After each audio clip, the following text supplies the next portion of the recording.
Shabbat Shalom, nous sommes déjà engagés dans le mois de Elul. Nous allons lire ce Shabbat la Parashat Kitetse. Parashat Kitetse commence avec 3 sujets successifs et qui se suivent.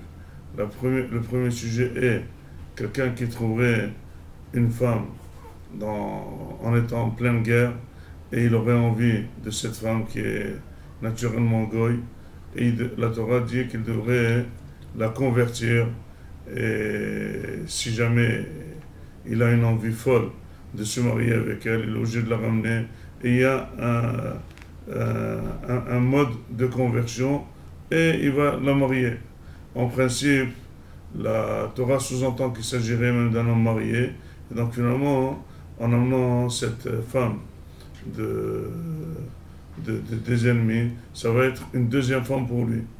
La Torah dit que après, la Torah dirait un deuxième sujet, que si quelqu'un a 2 femmes, une femme aimée et une femme haïe, et le premier enfant, l'aîné, appartient à la femme haïe, tout de même, il faut donner l'héritage au fils de la femme haïe. Le Bechor, c'est-à-dire l'aîné, ne change pas, c'est indépendant du fait est-ce qu'il appartient à la femme aimée ou la femme haïe.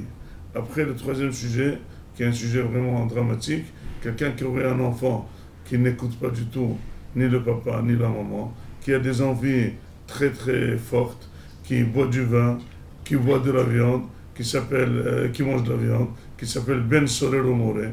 Cet enfant, si jamais il n'arrive pas du tout à écouter les parents, les parents l'amènent au Beddin et le Beddin devrait juger sa mort.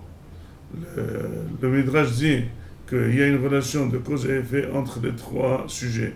Que si quelqu'un prend une femme de la captivité et il la convertit, au début il a trop aimé, il va finir par la haïr et après il aura d'elle un enfant qui sera vraiment un enfant très mauvais, un enfant très dur, un enfant très mal éduqué, que les parents eux-mêmes devront le lapider devant le Beddin. Et je voudrais expliquer la relation profonde de cause à effet. Finalement, la Mishnah dans Eduyot dirait, Perek Bet Mishnah Tet, dirait que le papa fait hériter à ses enfants les midot.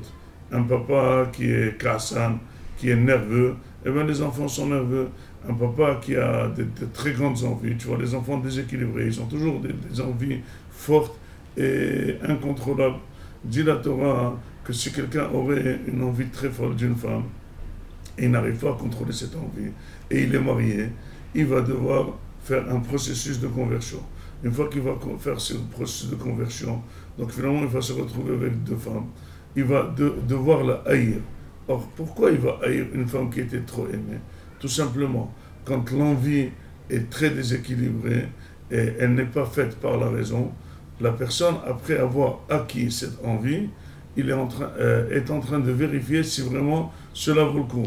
Cette vérification va aller jusqu'au bout, il va continuer à chercher les défauts de la femme jusqu'à la haïr.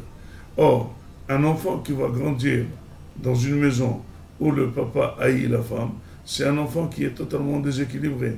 Je vous prie de vérifier. Tous les enfants qui sont ou mal éduqués, ou déséquilibrés, ou sans envie de faire, ou dépressifs, l'origine de la chose est un problème de shlom bayit. Un papa et une maman qui ne s'entendent pas, finalement l'enfant il est entièrement déséquilibré. Et pourquoi? Parce qu'un enfant aimerait de manière naturelle le papa et la maman. Un jour il entend le papa qui fait honte à sa maman. Une fois il entend la maman qui parle du mal de son papa. Finalement, il grandit comme un orphelin.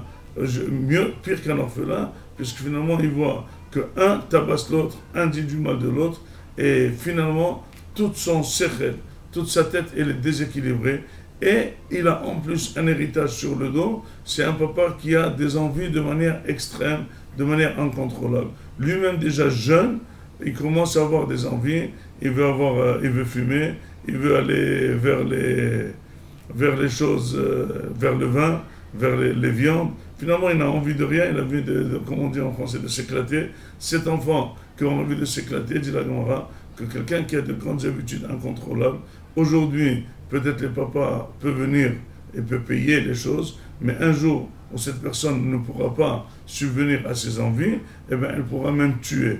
Donc finalement, on a un petit Rotseah en main, on a un mini Rotseah qui un jour est dangereux à la société, dit la Torah. Quelqu'un qui est sûrement dangereux dans le futur, ils vont me le tuer avant de faire des actes de crime, plutôt que attendre les crimes. Donc finalement, le moussard de la paracha est, et qui concerne le mois de Elul, toute personne qui ne contrôlerait pas ses envies, toute personne que les envies dépassent la raison, c'est une personne tout à fait déséquilibrée, que toute action qu'il fera aura des répercussions très très néfastes sur son avenir. Et c'est justement le mois de Elul. C'est faire le Heshmon HaNefesh, se contrôler et toujours donner la priorité à la raison. Et la raison va devoir contenir les envies et va devoir nous ramener à Kadosh Baruch Hu Avinu Shebashamayim. Shabbat Shalom.